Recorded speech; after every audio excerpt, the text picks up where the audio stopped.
Welcome to the Deep Dive, where we take fascinating sources and extract the key insights to make you seriously well-informed, fast. Today, we're embarking on a really thought-provoking journey into a 1992 paper by Donald J. Cunningham. It's titled Beyond Educational Psychology, Steps Toward an Educational Semiotic. And it really challenges the way we typically think about learning. That's right. Yeah, this paper proposes, well, a pretty radical shift, suggesting that semiotics, the study of signs and symbols, offers a more powerful lens for understanding how the mind works, how knowledge is formed, and ultimately how learning happens. It really makes you question some of the fundamental assumptions in mainstream educational psychology. Exactly. So our mission today is to unpack the core ideas of this educational semiotic for you. We want to explore its key concepts and really get a sense of how adopting this perspective could, change the way we understand what it means to learn and to teach. So let's dive in. What exactly is semiotics in this context? And why is it being presented as an alternative to, well, traditional educational psychology? Well, at its core, semiotics is a way of thinking about how we make sense of the world around us, how we come to know things, and how we communicate those understandings. It's actually a very broad field, drawing insights from philosophy, anthropology, linguistics, even touching on areas of cognitive science and the arts. It's essentially trying to answer those big epistemological questions, those questions about the nature of knowledge itself. So it's tackling similar big questions as cognitive science, These, but yeah. but Cunningham suggests it approaches them differently. Precisely. While both fields are interested in epistemology, how we know what we know, Cunningham argues that semiotics offers a fundamentally different starting point, especially when we compare it to the dominant perspectives within educational psychology. And those dominant perspectives in educational psychology are what exactly? What's he getting at there? Well, Cunningham argues that the field has been largely shaped by a combination of neo-behaviorism and cognitive information processing models. Think about your own experience with education, maybe. You often see principles of reinforcement and conditioning kind of sitting alongside models that describe the mind as a kind of computer, processing information. Right, I can see that. So what's the fundamental issue with this blend of approaches, according to the paper? The central issue, as Cunningham sees it, is that these approaches tend to operate on the assumption that knowledge is an objective entity, something that exists independently of the learner. It's viewed almost like a package of information that can be transmitted from a teacher or textbook into a student's mind, and learning is primarily about how well that information is remembered. Right, right. He even mentions George Lakoff's idea of the objectivist view of knowledge being really influential in educational materials. He does. Yeah. Yeah, this view suggests that knowledge directly mirrors the external world, that it's out there waiting to be discovered, transmitted, and stored. You see this reflected in the emphasis on clearly defined learning objectives, breaking down complex topics into smaller, manageable units, and the reliance on testing to see if students can recall specific facts. So while semiotics might acknowledge that you can measure certain pieces of knowledge, it sees that as a very narrow and, frankly, incomplete picture. Exactly. Semiotics takes a much wider lens to consider what knowledge is and how we come to possess it. And this is where things get really interesting, I think. At the heart of this broader view is the absolutely central role of the sign. Okay, the sign. What makes that so pivotal? Well, semiotic theory proposes that our understanding of the world isn't a direct, unmediated experience of reality. Instead, it's filtered and shaped through signs. We don't experience the world as it truly is, but through these signs, which are influenced both by the physical world and by the unique way our minds work. He brought up Thomas Deely's Umwelt model in this context. Can you explain what that is a bit? Sure. Deely's concept of Umwelt suggests that each organism, including humans, lives within its own subjective world created through signs. This Umwelt is built based on the specific senses that the organism has Okay. and its individual experiences in the physical world. It essentially defines what we can perceive, what we pay attention to, and therefore what we consider to be real for us. Think of like a dog's world being heavily influenced by smell, whereas ours is more visually dominant. So my Umwelt, my personal world of understanding, might be quite different from yours then. Precisely. And what Cunningham highlights as uniquely human is our capacity to create arbitrary signs, things like language, symbols, cultural practices that extend far beyond our immediate sensory experiences. These allow us to develop abstract thought and construct complex concepts like nations, legal systems, philosophical ideas, which then, in turn, profoundly shape our individual and collective umwelts. So knowledge isn't just something I passively receive. It's something I'm actively constructing through this ongoing process of using and interpreting signs. Is that the idea? That's a key takeaway, yes. Knowledge from a semiotic perspective isn't a static object to be acquired. It's more like knowing, a dynamic, ongoing process where we continuously build and refine our ways of knowing as we interact with the world and the signs within it. He then draws a contrast with cognitive science's focus on mental structures like schemas and semantic networks. What's the fundamental difference in perspective there? Well, while semiotics acknowledges that we do develop these kinds of mental frameworks to organize information, it challenges the assumption that these structures are necessarily direct, perfect representations, what's sometimes called isomorphic with a fixed real world.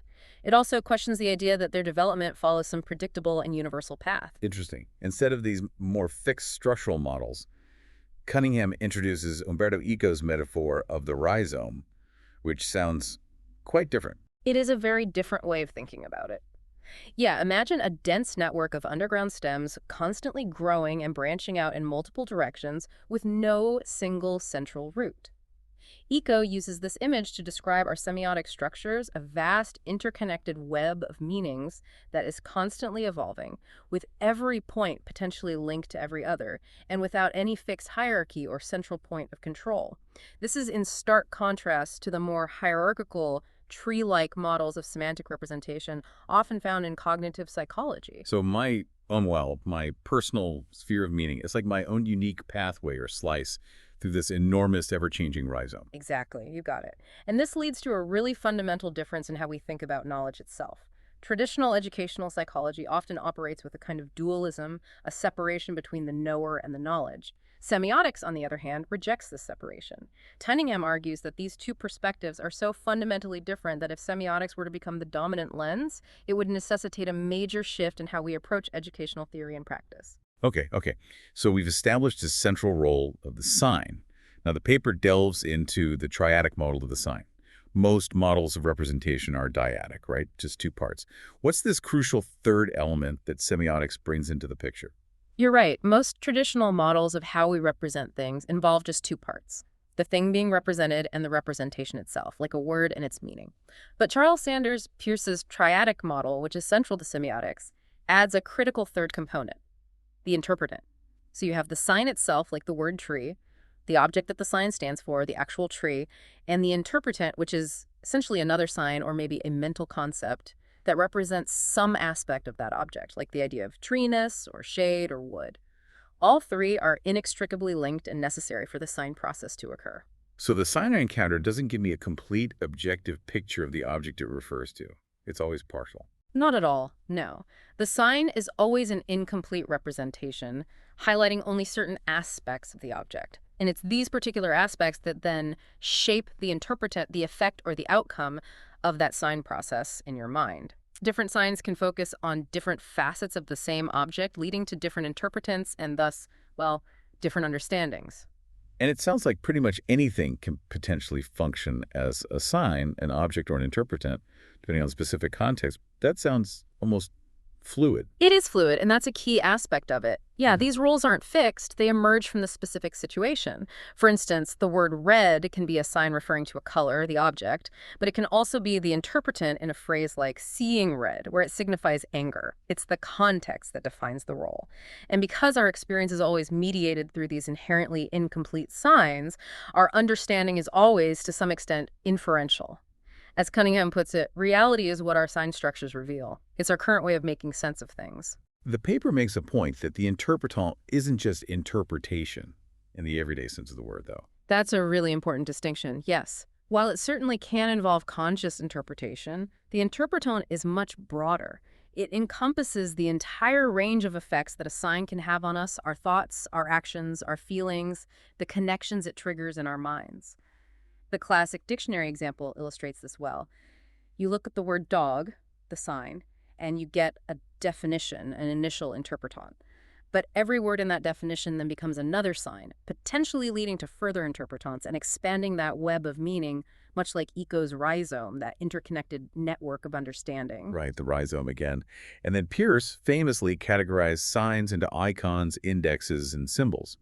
But these aren't rigid categories, more like different tendencies a sign might have. Exactly. They're more like different modes of signifying.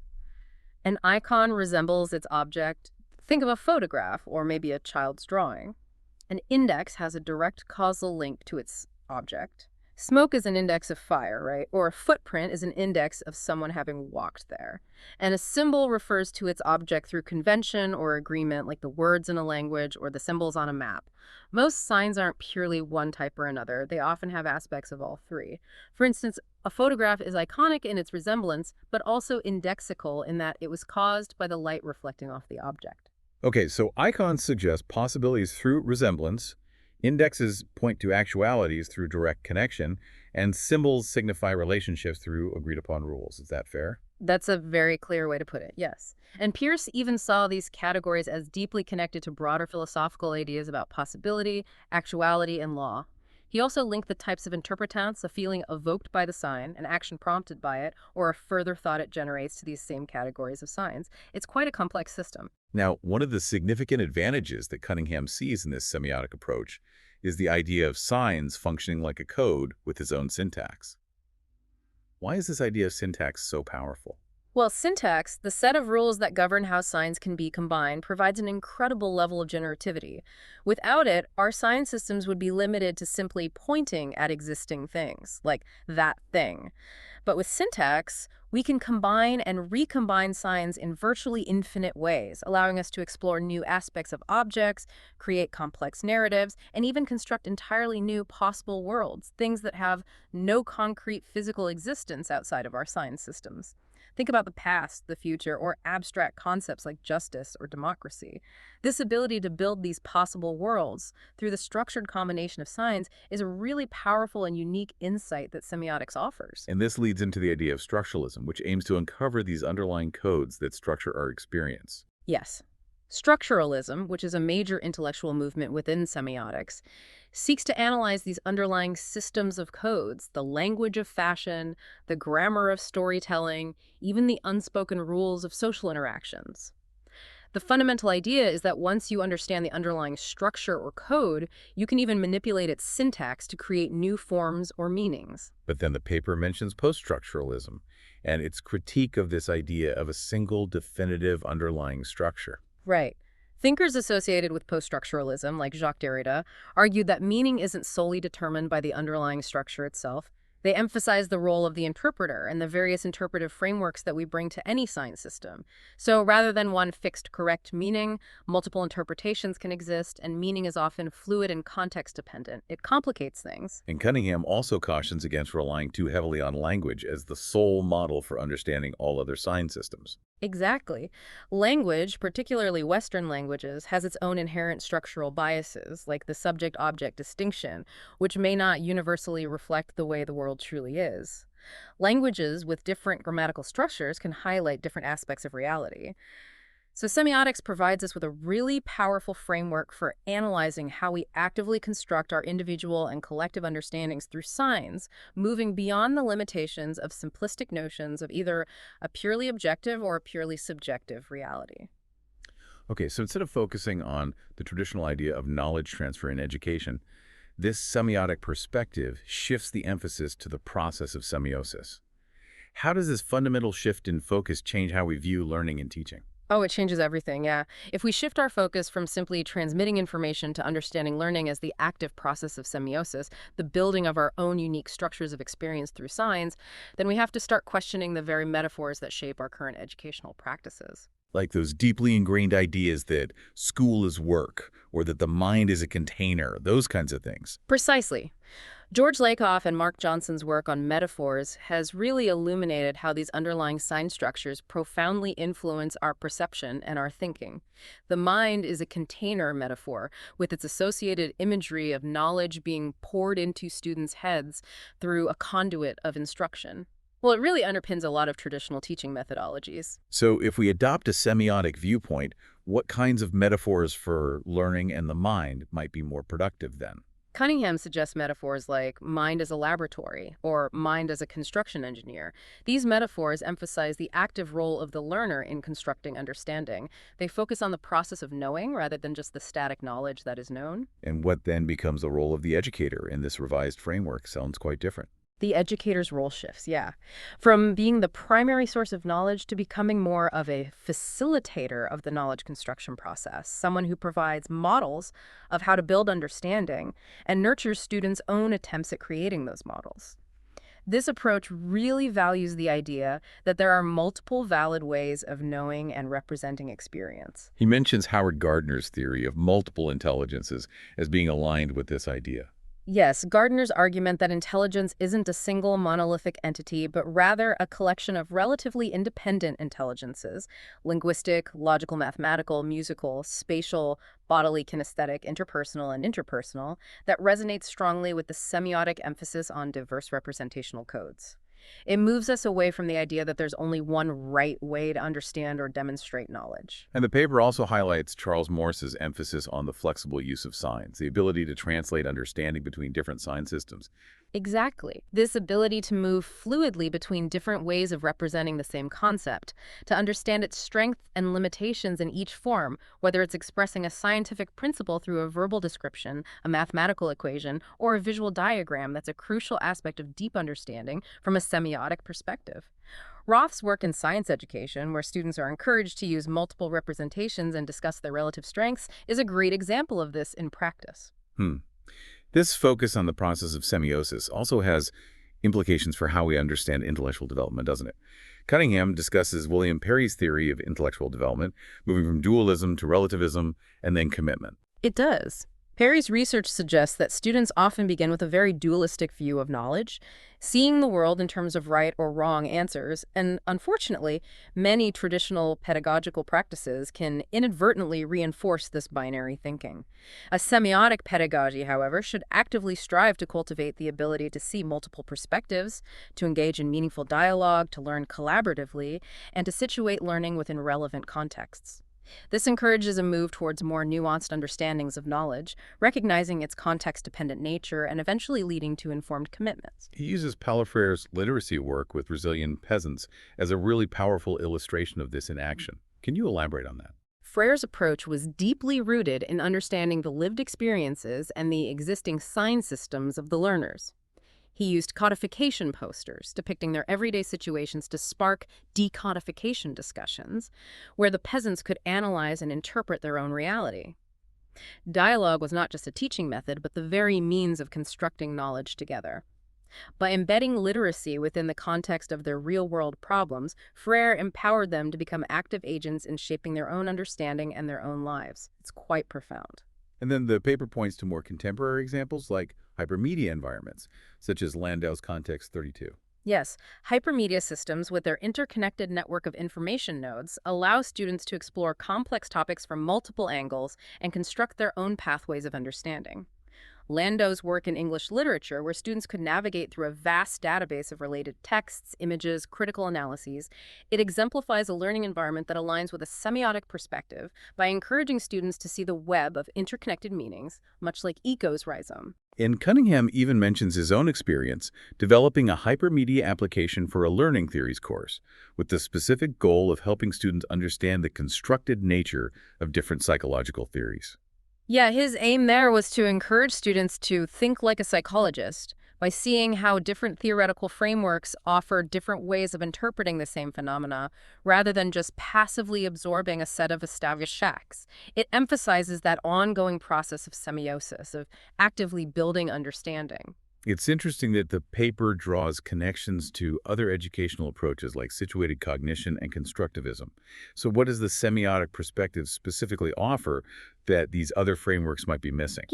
Cunningham argues that semiotics provides a more fully developed and nuanced theoretical framework for understanding the role of signs and symbols in the construction of knowledge. It gives us a richer vocabulary and a more detailed way of analyzing what is being constructed and what constitutes a relevant context by focusing on the specific sign systems at play. It adds a layer of theoretical depth. Okay, so we've explored the sign and the process of semiosis. Now, the third core concept is inference. The argument is that if thought itself operates through signs, then thinking is inherently inferential. Can you break down Pierce's three modes of inference: abduction, deduction, and induction? Certainly. So deduction is the process of reasoning from a general rule to a specific instance. For example, if you know that all birds have feathers, general rule, and you see a robin, specific instance, you can deduce that the robin has feathers. Pretty straightforward. Induction involves drawing general conclusions from specific observations. If you observe many swans and they are all white, you might inductively conclude that all swans are white, though of course this conclusion could be overturned by future observations, like seeing a black swan. But Pierce highlighted abduction, which is a different kind of inference altogether. It's about generating new ideas or hypotheses to explain surprising or puzzling experiences. It's that aha moment when you come up with a new possible explanation for something that doesn't fit your existing understanding. It's creative. And these three modes of inference aren't isolated processes. They're interconnected and cyclical in how we develop our umwelt, our personal world of meaning. Exactly. They work together. We use abduction to generate new signs and interpretations to make sense of novel experiences. These new understandings then become integrated into our existing sign structures, shaping our umwelt. But the world is constantly presenting us with new information, some of which might not fit our current framework, triggering further acts of abduction. It's a continuous cycle. The paper points out our strong human tendency to believe that the world makes sense, and how our existing science structures often work well enough for our daily lives, leading us to primarily rely on deduction and induction. That's right. We like things to make sense. And the objectivist view of knowledge can reinforce this tendency by suggesting that our cognitive structures are direct reflections of reality, making us less inclined to question them. But semiotics views human consciousness as fundamentally a state of belief, and these beliefs can be challenged and changed through the process of abduction when we encounter something that genuinely surprises us, what Pierce termed genuine doubt. So that feeling of, wait, this doesn't quite fit my understanding, is the trigger for abductive reasoning, that discomfort. Precisely. It's that moment of cognitive dissonance when our existing beliefs are inadequate to explain an experience, pushing us to creatively generate new explanations or revise our existing beliefs to restore a sense of coherence, what Pierce called the fixation of belief. Cunningham notes that despite its importance in generating new knowledge, abduction has been surprisingly under-researched in mainstream cognitive psychology. He also mentions his colleague Gary Shank's work on different modes of abduction: detection, diagnosis, and divination. Yes, Shank proposed that we engage in different types of abductive reasoning depending on the situation. Detection involves using a sign as a clue to something that has happened in the past, like a detective. Diagnosis is about interpreting signs to understand a present situation, like a doctor. And divination is about using signs to make predictions about the future. This highlights how this inferential process is a fundamental and ongoing part of human inquiry, not just some formal scientific method. It also raises questions about the often overly complex methodologies employed in educational research, suggesting that inquiry is something we all do constantly, naturally. So how can educators foster this abductive mode of inquiry in the classroom then? How do you encourage that aha moment? Well, teaching methods should aim to cultivate that sense of genuine doubt by helping students see that things they might take for granted as natural are actually human constructs shaped by particular science systems. Color's example of different cultural practices, or Thomas's thought experiments, like the Valley of the Blind scenario, are excellent ways to challenge students' assumptions and encourage them to reevaluate their existing beliefs and generate new ways of understanding, make things strange again. Which leads us nicely to the final core concept discussed in the paper: reflexivity.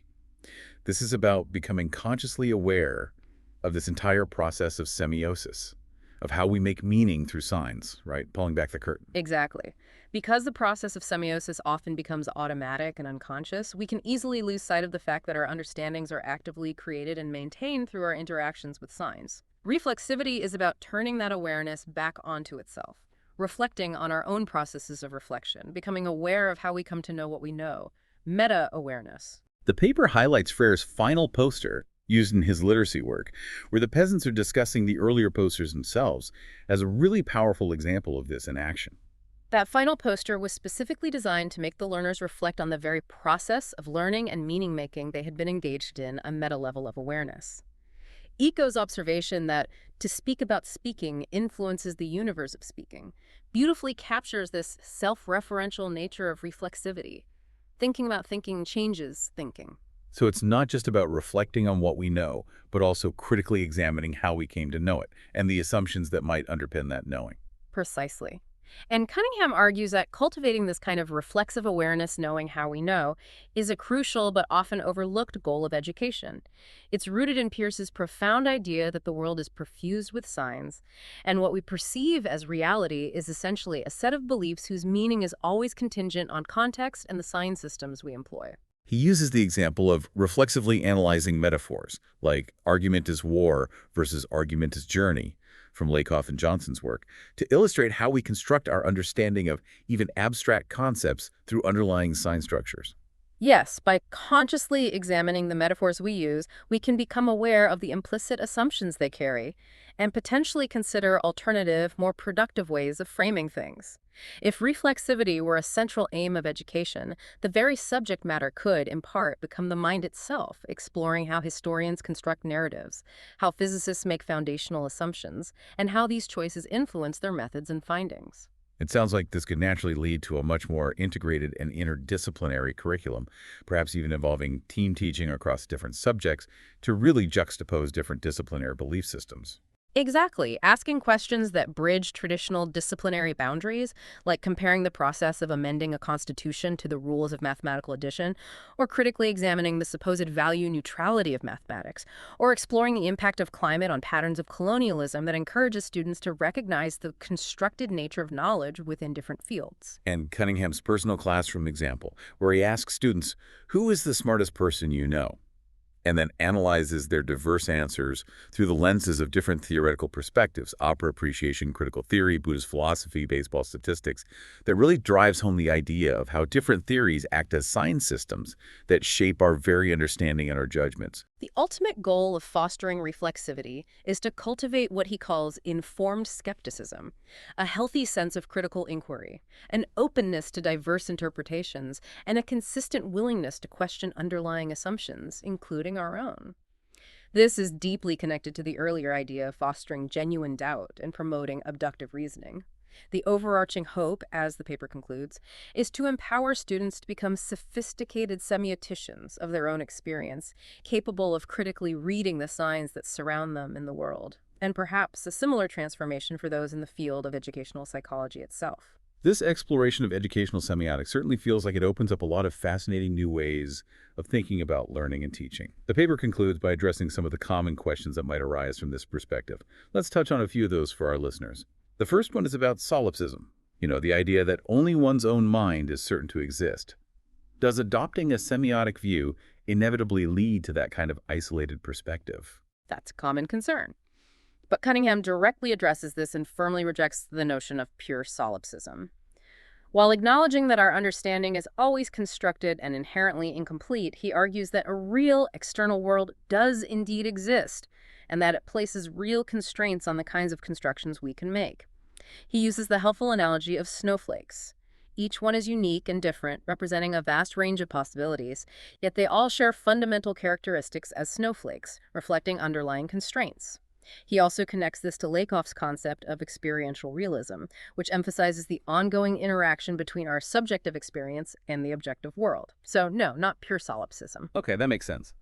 Another common question is about the role of the teacher if they're no longer seen as the primary source of knowledge to be transmitted.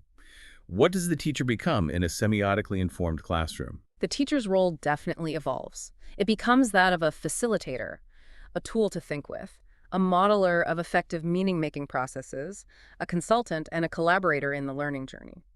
It requires patience, skillful coaching, and a recognition that the process of constructing understanding takes time and individual pathways. While it might feel like a less authoritative role for some teachers accustomed to being the sole expert, the potential reward is often a much deeper level of engagement and even learning directly from the students themselves. It's a shift in perspective. And what about the challenge of evaluating reflexivity? It seems like a very internal and process-oriented outcome, which might be difficult to measure using traditional assessment methods. How do you grade that? Yeah, that's a tough one. Cunningham readily admits that there are no easy or fully satisfactory answers to this question yet.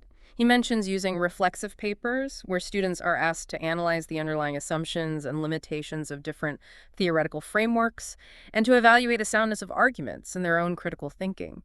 However, he acknowledges that this is still an area in need of further development and research. How do you truly measure someone's growing awareness of their own knowing process? It's tricky. Finally, there's the question of potential dogmatism and the apparent lack of traditional empirical support for educational semiotics, especially given the paper's critical stance towards existing educational psychology.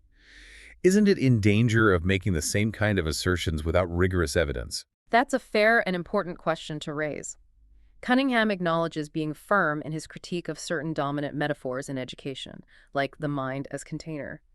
He also points out that traditional empirical measures, which often focus on quantifiable outcomes like standardized test scores, may not be directly relevant or appropriate under a semiotic framework, which is more concerned with the processes of meaning-making. He notes that much of the current supporting evidence for a semiotic perspective tends to be more descriptive, relying on case studies, detailed observations, and theoretical coherence. The challenge of demonstrating the persuasiveness and the practical impact of this kind of evidence remains an ongoing one for the field. It asks for a different kind of evidence, perhaps. It certainly sounds like educational semiotics, while offering a really compelling and insightful alternative way of thinking, is still a field with many open questions and exciting avenues for further exploration. Absolutely. It represents a significant shift away from viewing knowledge as something fixed and external, towards a richer understanding of learning as a dynamic, ongoing, and deeply personal process of actively constructing meaning through the signs we encounter and create. So for you, our listener, as you reflect on your own learning experiences, what signs stand out? What underlying assumptions might be shaping your understanding of education and perhaps even your understanding of the world around you? It's definitely something to keep in mind. Thanks for taking this deep dive with us.